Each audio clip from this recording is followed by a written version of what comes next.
हम सभी ने जीवन में कभी ना कभी मतलब एक ऐसा पल जरूर अनुभव किया है जब सब कुछ एकदम स्थिर और जादुई लगता है। हाँ बिल्कुल, ऐसा अक्सर किसी बहुत खूबसूरत जगह पर होता है। सही कहा। मान लीजिए कि कोई एक शांत एकदम नीली झील के किनारे खड़ा है, सूरज धीरे धीरे ढल रहा है और उसकी वो सुनहरी रोशनी पानी पे पड़ रही है। क्या बात है, दृश्य तो बड़ा ही सुंदर है। है ना? हवा में एक हल्की सी ठंडक है और मिट्टी की खुशबू आ रही है। उस एक पल के लिए ऐसा लगता है जैसे समय रुक गया हो। लेकिन तभी हमारे दिमाग का रेडियो चालू हो जाता है। एकदम सही। तभी अंदर से एक आवाज आती है, अरे ये नज़ारा कितना सुंदर है, या फिर मुझे जल्दी से फोन निकालकर एक अच्छी सी फोटो लेनी चाहिए, या फिर सबसे बुरा, अंधेरा होने से पहले मुझे ट्रैफिक पार करके घर भी तो पहुंचना है। हाँ, और बस वो जादुई पल वहीं का वहीं खत्म हो जाता है। बिल्कुल। तो हमारी आज की इस विस्तृत चर्चा का मुख्य विषय इसी रहस्य को सुलझाना है कि हम इंसान बिना किसी दिमागी हस्तक्षेप के वास्तविकता का शुद्ध अनुभव क्यों नहीं कर पाते। देखिए, ये एक ऐसी अड़चन है जिससे शायद ही कोई अछूता हो। हम सभी उस शांति को गहराई से महसूस करना चाहते हैं, लेकिन हमारा अपना ही दिमाग एक दीवार बनकर खड़ा हो जाता है। और ये कोई बुरी आदत या फोकस की कमी नहीं है ना? बिल्कुल नहीं।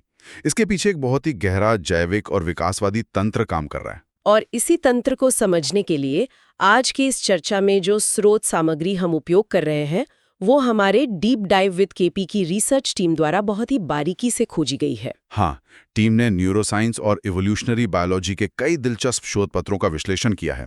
लेकिन इस चर्चा में आगे बढ़ने से पहले एक जरूरी बात स्पष्ट कर देना चाहूंगा। जी बिल्कुल, बताइए।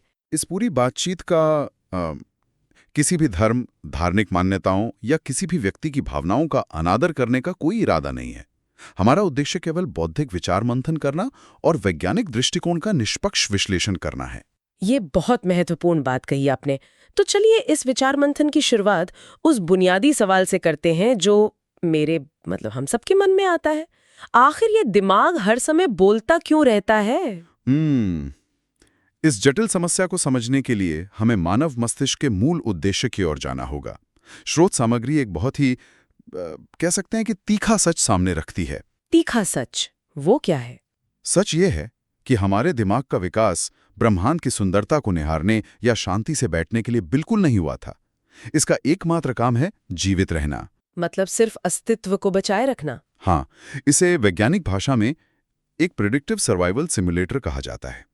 ये हर समय इस बात की गणना कर रहा है कि अगले पल क्या होने वाला है। अच्छा, तो अगर हम लाखों साल पीछे जाएं, अपने उन प्राचीन पूर्वजों की ओर देखें, तो क्या शुद्ध रूप से देखने में खो जाना उनके लिए खतरनाक था? बहुत ज्यादा खतरनाक।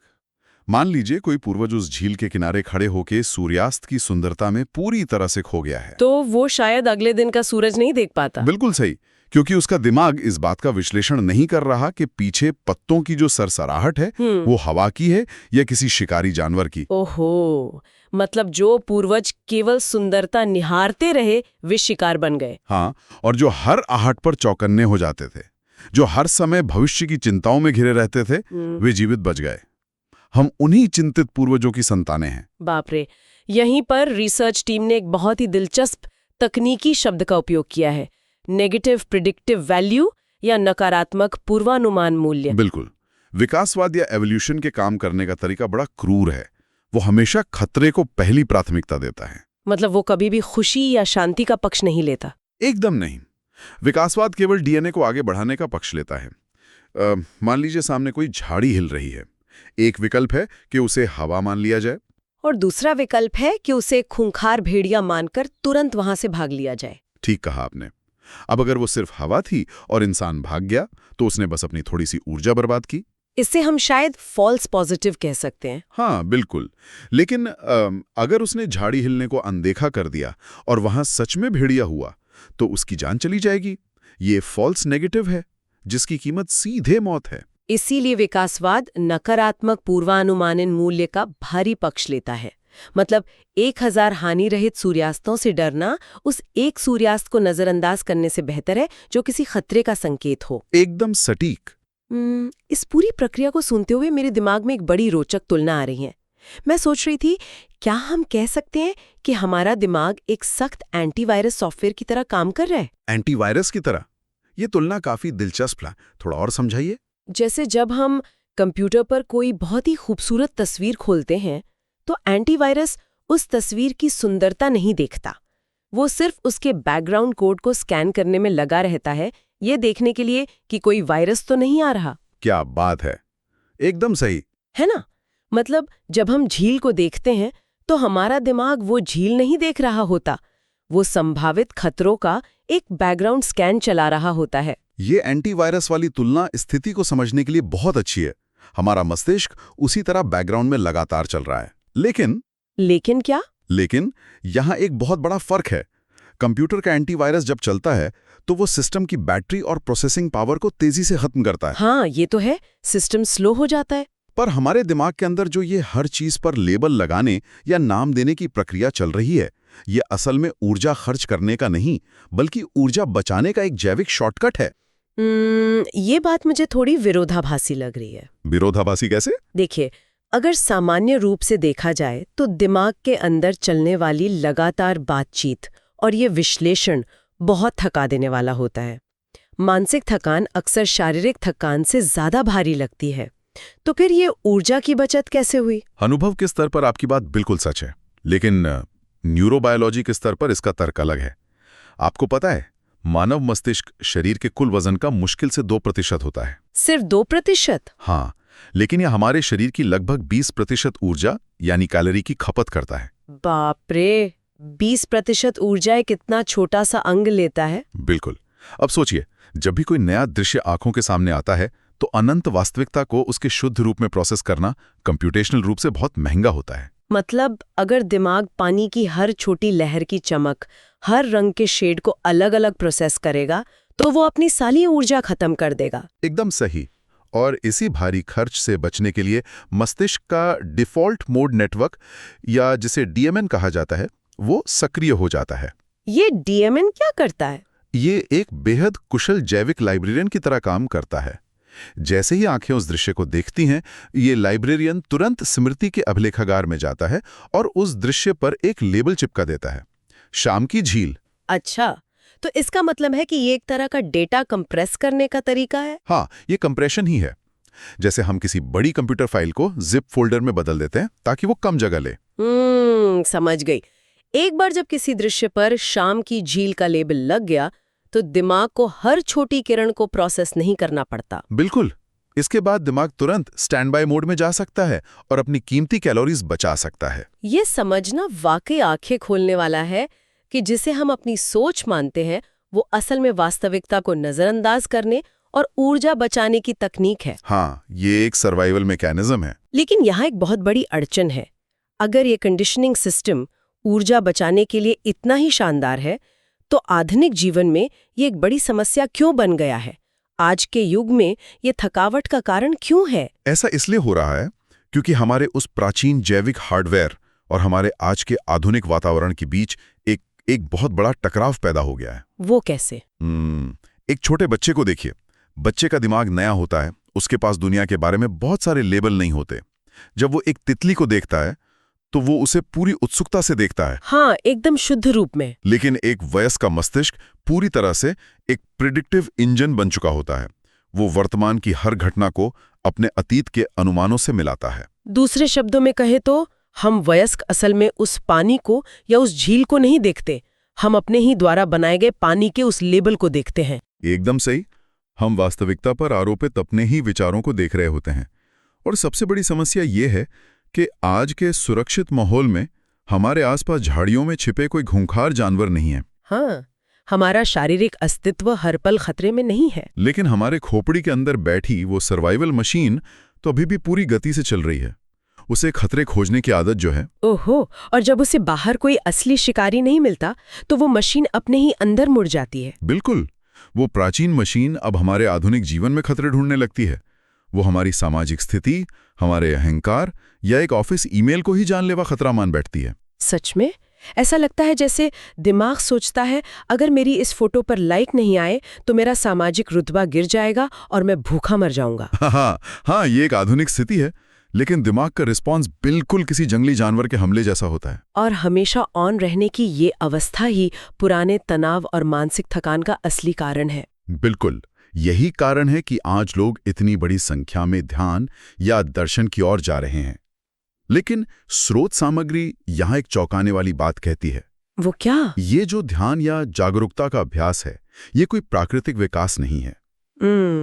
प्रकृति असल में ये नहीं चाहती कि हम शांत बैठें।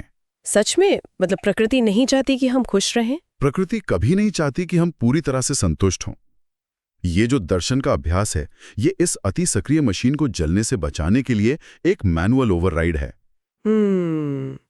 मैनुअल ओवरराइड वाला ये बिंदु मुझे एक बहुत ही विरोधाभासी सवाल की तरफ ले जाता है। पूछिए। अगर विचार और ये लगातार चलने वाला लेबलिंग सिस्टम इतनी ही परेशानी पैदा करते हैं, तो क्या हमें पूरी तरह से शून्य या शुद्ध जागरूकता की स्थिति में चले जाना चाहिए?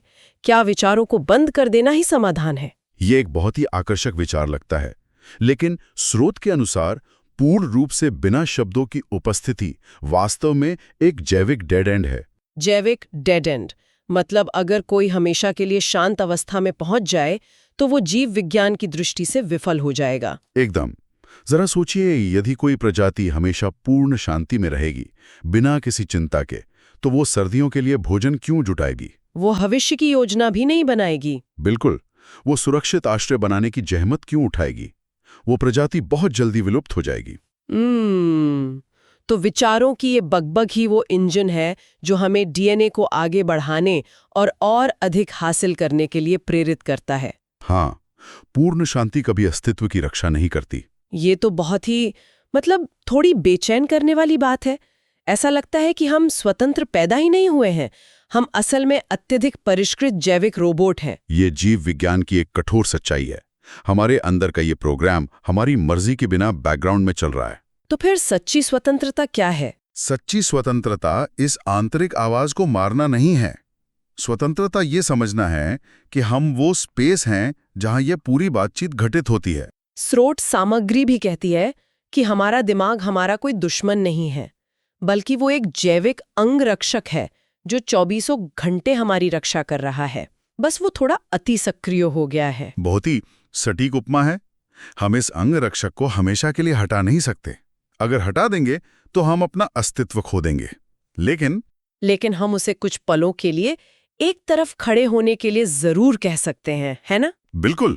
हम उसे भरोसा दिला सकते हैं कि शांत हो जाओ, अभी कोई खतरा नहीं है, बस मुझे इस ढलते हुए सूरज को देखने दो। और जब हम ऐसा करते हैं, जब हम वास्तविकता को बिना किसी लेबल के देखते हैं, तो वो हमारे विकासवाद के खिलाफ एक तरह का विद्रोह होता है। और वो विद्रोह ही इंसान होने की सबसे बड़ी खूबसूरती है। हम एक मशीन से ऊपर उठ जाते हैं। आज के इस विश्लेषण से ये एकदम स्पष्ट हो जाता है कि हमारे भीतर चलने वाली वो असहज आवाज कोई खामी नहीं है। वही कारण है कि हम एक प्रजाति के रूप में आज यहाँ मौजूद हैं। बिल्कुल सही कहा आपने। हमने आज एक बहुत ही जटिल विषय को गहराई से समझने का प्रयास किया है, लेकिन यह संभव है कि इस विशाल विषय पर चर्चा करते हुए कुछ बिंदु शायद छूट गए हों। हाँ, और ये भी हो सकता है कि किसी और का नजरिया हमारे इस विश्लेषण से पूरी तरह से अलग हो। बिल्कुल। इसलिए ये जानना बेहद दिलचस्प होगा कि ऐसे और कौन से परिप्रेक्ष्य हैं जिन पर विचार किया जाना चाहिए। अगर किसी के पास कोई अलग तर्क है तो हमें जरूर बताएं। जाते जाते क्या आप श्रोताओं के लिए कोई ऐसा सवाल छोड़ना चाहेंगे जिस पर वे खुद विचार कर सकें? हाँ, एक बहुत ही महत्वपूर्ण सवाल है।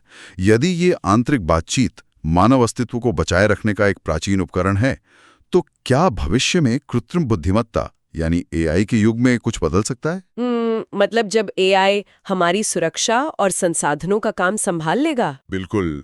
जब एआई ये सब कर लेगा, तो क्या मानव मस्तिष्क अपने इस डिफॉल्ट मोड नेटवर्क को किसी नई दिशा में विकसित कर सकता है? क्या ये अंगरक्षक हमें शांति से वर्तमान में जीने देगा? क्या बात है! यह एक बहुत ही शानदार और भविष्योन्मुखी सवाल है। क्या हम तकनीक के माध्यम से अपने जैविक विकास को बदल सकते हैं? ये सोचने वाली बात है। हाँ, इस पर सोचना बहुत दिलचस्प होगा। और इस चर्चा का अंत हम स्रोत सामग्री पर आधारित एक गहरे विचार के साथ करना चाहेंगे। हम इंसान वास्तविकता को हमेशा अपने अनुसार नियंत्रित करने के लिए डिजाइन किए गए हैं, लेकिन शायद जीवन की सबसे बड़ी सुंदरता उस एक पल में है जब हम केवल कुछ पलों के लिए अपने ही विकासवाद के उद्देश्य से थोड़ा सा समय चुरा लेते हैं और बिना किसी शर्त के दुनिया को सिर्फ महसूस करते हैं। इस विस्तृत चर्चा को इतने ध्यान से सुनने और हमारी इस वैचारिक यात्रा का हिस्सा बनने के लिए आप सभी का बहुत बहुत धन्यवाद। मेरी तरफ से भी बहुत बहुत धन्यवाद।